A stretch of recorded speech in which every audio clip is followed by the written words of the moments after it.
ethics in this context. Do I have any questions Thomas or Kyle in both? Paolo's question.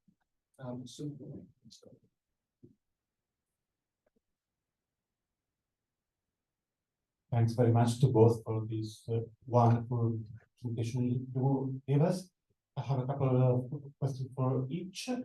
The first, for Thomas, thanks for this wide-ranging picture you drew for us. I was left with some doubt. So, as for your emphasis on the division between country of origin and settlement as a matter of place for good death versus place for bad death, which is also important, by the way, for our own work. I guess this, I can see this makes perfect sense for newcomers or people with a relatively recent immigrant background. I wonder if over time, over decades, for those who happen to get settled, this is the case, or if at some point the place of good death may end up being the place where my dear ones have come to live, which may be the country of origin or may not be. So I wonder if there is some temporal dimension to be added here in the specialization of the place for good death. And I had another thought, which I forgot in the meantime, which was about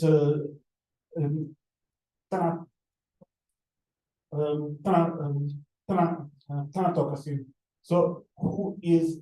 I mean, it's there is a potentially very strong insight in seeing the role of state as a matter of fixing who is in charge to set a good death or not. So how state responsibility end up in a matter of deciding who is going to die or not at some point. I wonder if this insight can be turned into a fruitful point for activism and for research, rather than being only a fascinating but still abstract insight. And just wondering about this. And very quickly on the second presentation, which I enjoyed hugely, in spite of my total ignorance in theology, I was left again with one doubt. At some point, if I understood the argument correctly, the idea was there is, if it's correctly, if I'm wrong, there is a sort of priority in engaging with the remains of the dead, rather than wishing a proper burial or investing one's dreams and hopes in resurrections and so forth. If I understood correctly, there is an ethical priority of embodiment of direct contact, even of the remains of the body, relative to any other options. If this is the case, I would wonder why this should be the case. Thanks. Sure. Yeah, thank you, Paolo, for this. Your point. It's of course, it's a. I mean, what I present is the point of departure, and of course, this will be nuanced, developed, and the question of time, how it's evolved over time, is critical. We addressed it also in the framework of this program, and I don't know if you remember the. I don't remember her name. She presented her work on the North Africans and in France, and how they deal with the creation of muscle quarters. Nada. The one who presented the documentary with the. Remember this documentary? She's yeah, we'll come back. And and there was this question about what happens when a migrant who is linked to the country of origin through his parents becomes himself a parent of children who grow up in the country of origin. Where shall we be buried? There is this question which emerges, but my take on it, well, my experience and my expertise is mostly on North Africans in France. And what I have seen is that the link to the country of origin, the transnational link through death, is the one who endures the longest. Even after the loss of any contact with any relative in the place of departure, there is still this will to be buried there. So even if, of course, death is a way, it's at the core, it's a core tenet of community building, it goes beyond that. There is a so for me, that's why Thanatic ethics is really at the core. It's at the basics of community building in a transnational society. It's so strong that it's the buttress on which social relationship and social hierarchies can build up. And so, yeah, of course, over time, you get the development of these specific quarters, but still, probably Yumna, you get Valérie Cousin. Yeah, but still, do you know, Yumna, the proportion of North Africans? It's 85%. It's huge, it's massive, even the following generations. Then I said, we'll come to you in a second. Is that okay? Is that okay, Paolo? So we'll pass to Kaya. Does this work? Yes, it does. Yeah, thank you. And no. So your question was if there was a priority in engaging with the remains of the dead rather than wishing proper burial. So no, but our starting point is that a lot of particularly, I will only talk for the Christian groups, is that they have to find the dead to bury them properly, without necessarily asking, well, is that something that body or that living person would have wanted, just assuming that Christian burial is like the best thing. So, but regardless of that, our argument is that engaging with the bodies and the remains is in itself valuable, ethically, has an ethical value before any sort of burial is. So we're less interested in the burial and more interested in the actual ethical engagement and involved engagement with the bodies, and then it's a sort of question for someone else whether they should be buried and how they should be buried. Because the Christian burial is literally about putting the body away out of engagement with other humans. So it's the engagement itself that is of importance to our discussion. Thank you. I think Yumna wanted to come in, and then other questions, people can raise their hands up.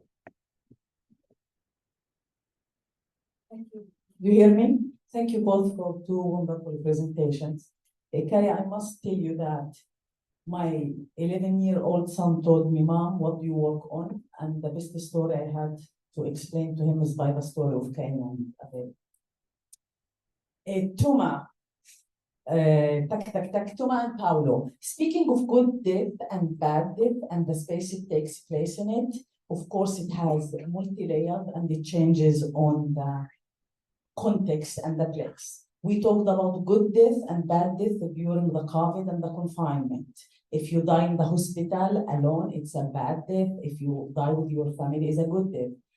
Good death and bad death also takes a form of white death and the black death. When we talked about Sierra Leone and the Ebola, and who were buried properly, it's a white death, weren't, it's a black death.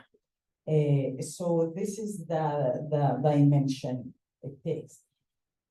I do concur with Thomas when he says Thanatic ethics, it's at the core for community building in a transnational society, because the numbers are really surprising. We usually expect that those immigrants who came to work as workers, it's natural or normal that they want to go and be buried in their country of origin.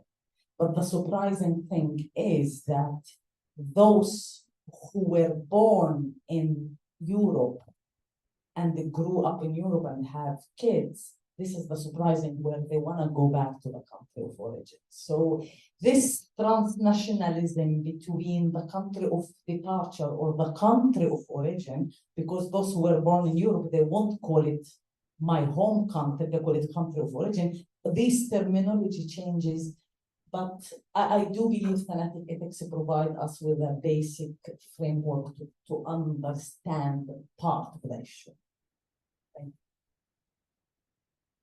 Thank you. Caroline has a question. To keep on talking about that, I also had at the beginning the same question on temporality, how come?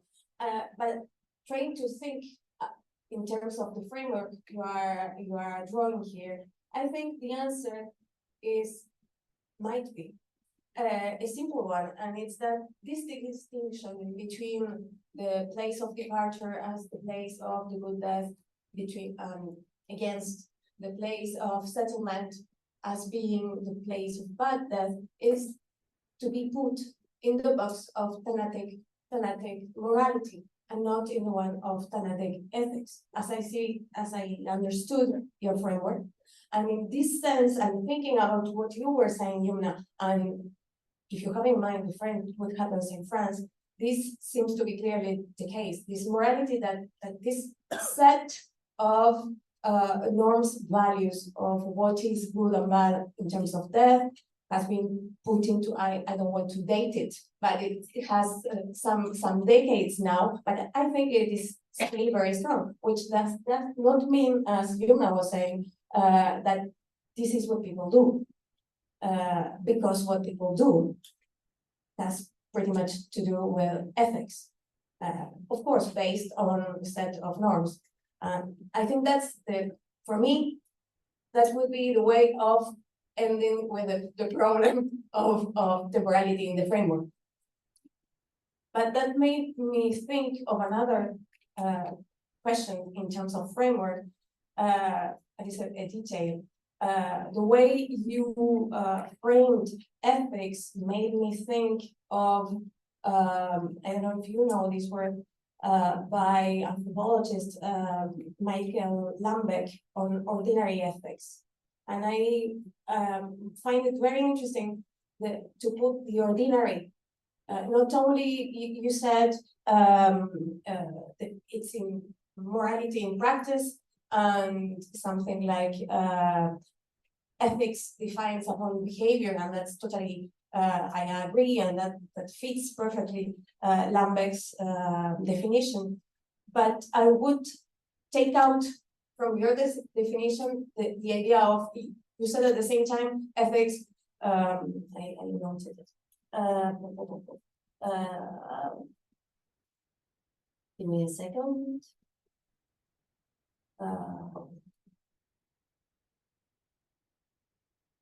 Well, I can find it. Anyway, that ethics is at the same time a sort of code of conduct, and you told about what we are concerned with in academia, and at the same time that ethics defines upon behavior. I would place the code of conduct with the set of rules and norms and values, but that's a totally stupid detail. Just to say that I think it really, your definition, it goes very well with the idea of the ordinary, because I think what people do, what all these thanatocrats and all the families do is play with all these questions in their not everyday life, but it's something very ordinary and almost pervasive, and even maybe a kind of intrinsic, I would say, to action and to speech, their actions and their speeches. And as you mentioned, as something that clearly shapes their way of living and their way of dying. Maybe the ordinary, it's also the link between what I've said and what Kaya said. She mentioned very pre-social ethics. Very just ethics. In fact, just coming to Kaya's work, I'm not sure it's a pre, but my question had to do with that. I found that you beautifully and clearly showed how border crossers' personal effects are very powerfully evocative. And you quoted Robin Reneke to say with her that these objects are important because they make people to be with that person in that moment. And this is absolutely what I observed in another border. But I also think I see that these objects somehow contribute to the emergence of affects, and most of all, they also put the imagination to work.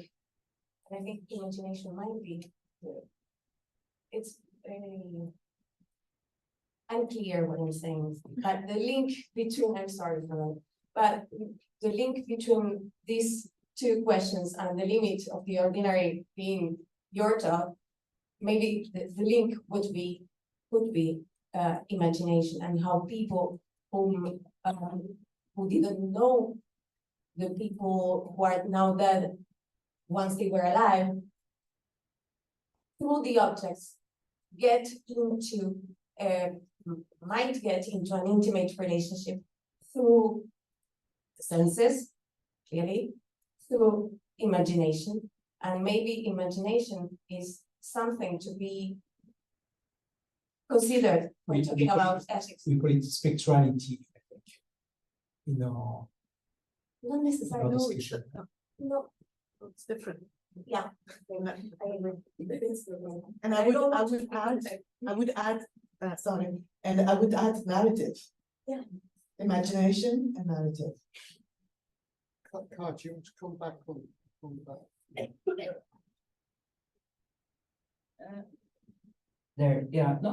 I have a million discussions I would like to have about a million things. But I think I agree with you, like there's a connection, or the connection might be there. I think, of course, the objects also, like you say, they have a narrative power. They tell us something about the bodies, and they're very, very powerful. And also, when you imagine that people can bring very, very little things that they actually choose to carry. So there is, for instance, art made of these objects from the US border, and one of the artworks is only from contraceptives that women from South America and Central America, before leaving their native countries, they start taking the pill because they know that they will get raped. And that is the only sort of, you prioritize what you can carry, and that's what you carry. And that's, of course, extremely powerful and grueling and horrific, but it tells the story, or it tells something about the person, but it tells so much about the whole situation. And that is important for that every single individual, but it's also important for the whole narrative. So so I get emotional when I think about that, but I just wanted, I don't know if you knew about this, but yeah. And Yumna has another point, and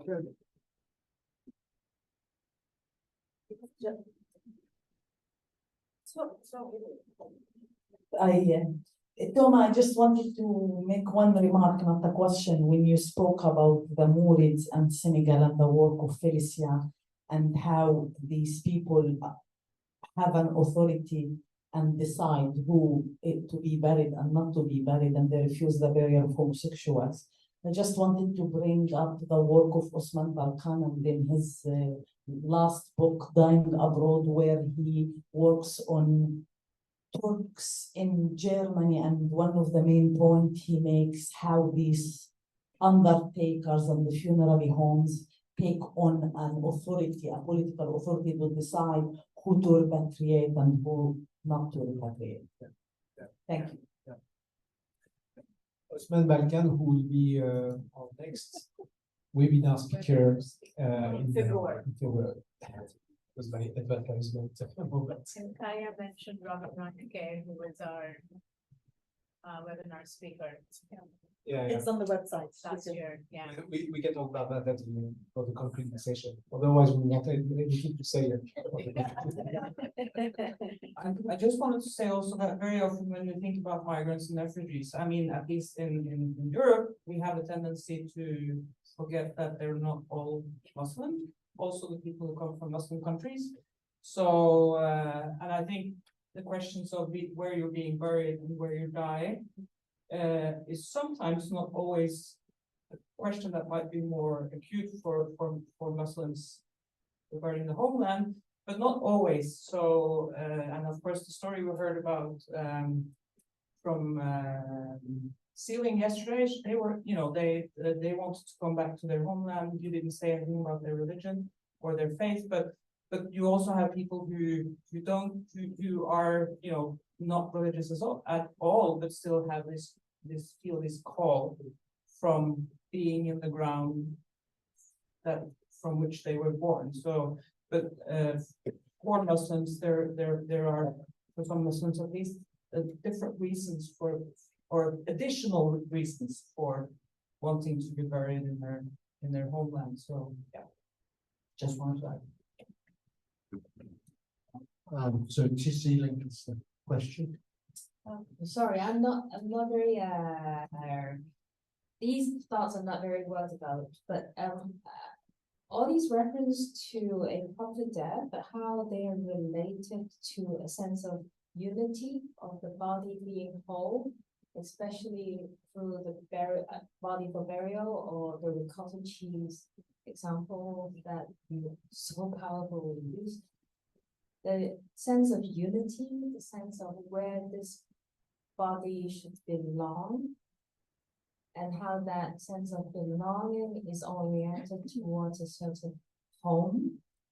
So my question may be about how Thanatic ethics is related to the politics of home.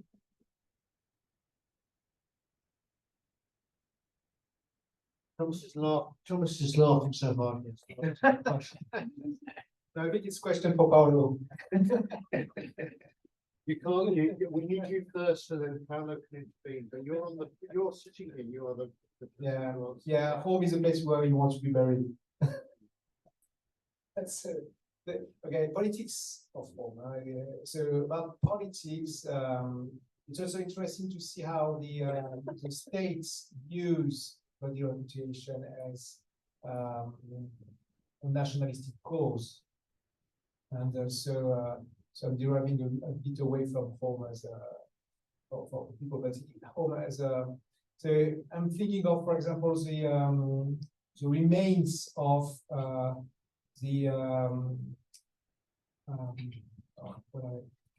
these Africans from the southern tribes, Otantos, the remains of the Otantos, were being brought back to South Africa. Yeah, and which was a national cause. I'm also thinking of the repatriation of Algerian Shaheeds, so the were in France, who died in France and were repatriated in Algeria, and it was also a national cause. So to reactivate a sense of nationalistic definition of home. Even Tunisia covers the cost of repatriation of people from France. And during the Algerian presidential election, the last one, during his campaign, he said, if I win, I will cover the cost of repatriation. So repatriation is, as Thomas said, these just a few examples how burial can be used for national cause. Yeah, I was just thinking about also that, you know, some people know that they're going to die. So they talk about what they want, and a lot of people don't know that they're going to die. And it's the living who have all kinds of needs on their behalf, not leastly where they are to rest. So, and I think, you know, when it comes to the wholeness, of course, there's the whole idea of whole is in some ways also based on an assumption that the bodies were quote unquote whole to begin with. So it's a sort of able-bodied idea, but you know, what's a whole body? And I think the wholeness lies in the interaction with it. So, and I think it's much worse that there is a body that isn't found than where it's being made to rest, I think, in a way, because there isn't that engagement with the living, and maybe that engagement with the living is in certain interpretations a home, as opposed to when they are their location in space is lost. Okay, are there any other questions or comments? It's okay if we. Yeah, I'll just have a final question, which is really about these objects that you so powerfully showed, Cara, in your piece, and it refers back really to what we were talking about yesterday, many of us, in terms of what remains after, and how we deal with what remains.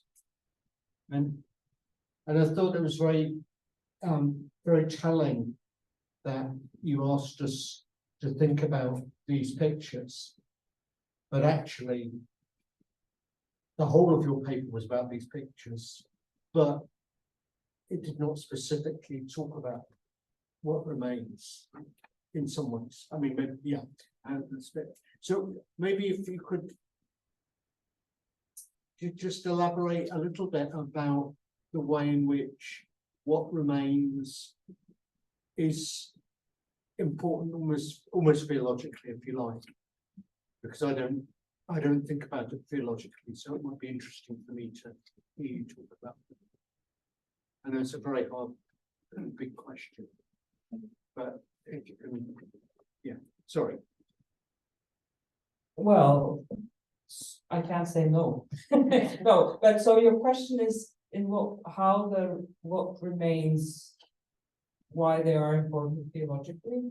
And whether they're important theologically, or how we can talk about what remains in ways that make us understand our need or our emotional engagement with those pictures.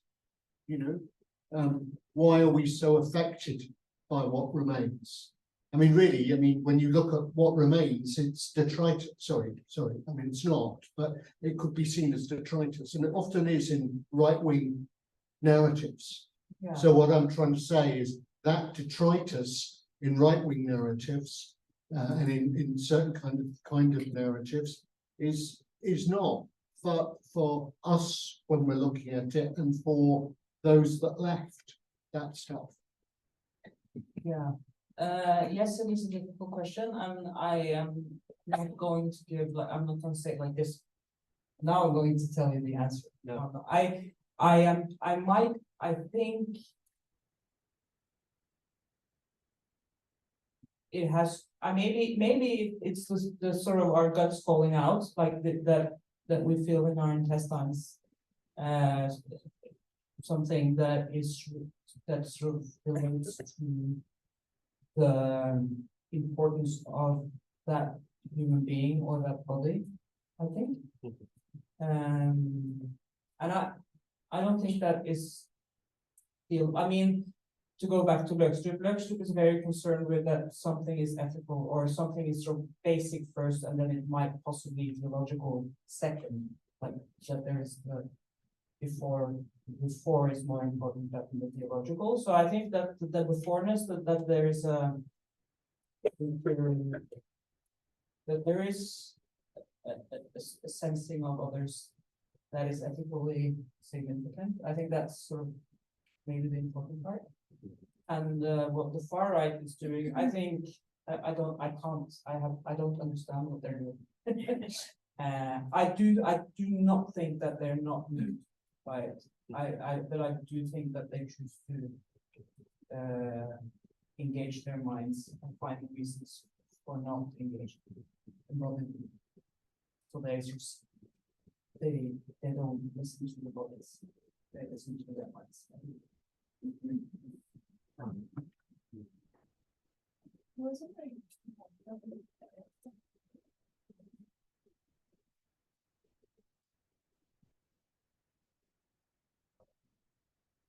I enjoyed immensely these two presentations, and it made me think of whether one could think differently, slightly differently from the way you, Thomas, talked about morality and ethics. Namely to think about the ethical as a broadest field, and then to think of human rights as universal, morality as in terms of rules of conduct and culture bound. And then a third step in that, or a third domain, would be that of tact, which is something that I've been interested in for a long time. And tact is personal, and it's considered a supererogatory category, so something nice to have, but not necessarily required, right? And tact is about precisely this attunement to those particulars of the situation, to the specificity of a relationship, of a moment. And I think it has something to do with this relationship between bodies that Kaya has been talking about. And so I was wondering if there is a place for tact in Thanatic ethics, because this is something that I was thinking about also during your performance. When one encounters death for the first time or experiences the death of somebody close for the first time, one is inevitably surprised and one doesn't know what to do, right?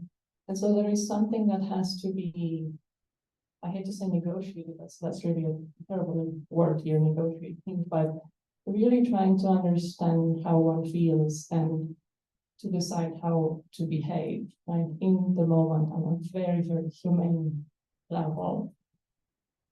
So that's my question, whether tact would be a category that would have a place in Thanatic ethics. Thank you.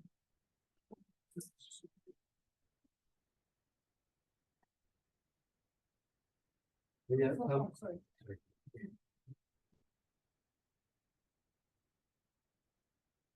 Yeah, who wants to go first? Yeah, I would say tact is everywhere, and especially when we talk about care, how to care of the body, the tactful way, and what is true also is that a lot of non-religious person choose to have a religious burial because the religious knows how to do it, how to deal with it tactfully with death. So yeah, we don't know how to do it, but there are codes, there are some organization institutions who developed this tactful way of caring of the bodies. So, well, I think it's a very interesting question. I'm not sure if I can answer like for where it belongs in Thanatic ethics, but I think in the Western world, at least, or let me just speak from my own context, that we are a very institutionalized society. So we have like the institutions come and fix, or they take over. So we are also very sort of rational. If someone died, of course you grieve, but you have this whole apparatus that will sort of take care of things. While in a lot of other cultures and religions, you have like Yumna talked about, you have you engage with the dead yourself. You have an embodied relationship with your loved ones also when they have died. And I think that is very valuable that you have this engagement, like that you actually touch and engage with the dead. We don't do that. I mean, the Jews do, the Muslims do, a lot of other cultural religions do that, but we rely on the more clinical. We have a more clinical relationship with death. And I also think the way of grieving and mourning in a lot of different cultures, you know, we talked about the drama of the screaming and the crying and, you know, things that to us seem very strange and maybe, you know, exaggerated in a way, but I think it's an important part of having emotions with the dead. But I think an issue for me is the word tact. We have a word for that. We have that word in Norwegian as well. And I right now have a little bit of difficulty separating what the Norwegian word takt, which is the same sort of starting point, but I'm not sure if it means the same in English. So I'm a little bit, because you have the tactile part of it as well. So yeah, I blame language. Very briefly, Tom. Yeah. No, just to add to something that it's true that in our Western society, the death is from the society after they and because well, Jean Sidler says that the dead are not productive, so the capitalists don't know what to do with the dead, so they just remove it. But in other societies, the dead are still living with they are still part of the daily life. And so there is also Thanatic ethics also is the conduct we adopt with regard to the ghost, to the ghostly presence of the dead. I mean, sorry. I think we'll just have to stop it there, actually, guys. Sorry. Thanks very much, Thomas, to Emily Askew as well as to Claire for really stimulating papers and the discussion afterwards. Thank you very much. We now have a 15-minute break. Thank you very much.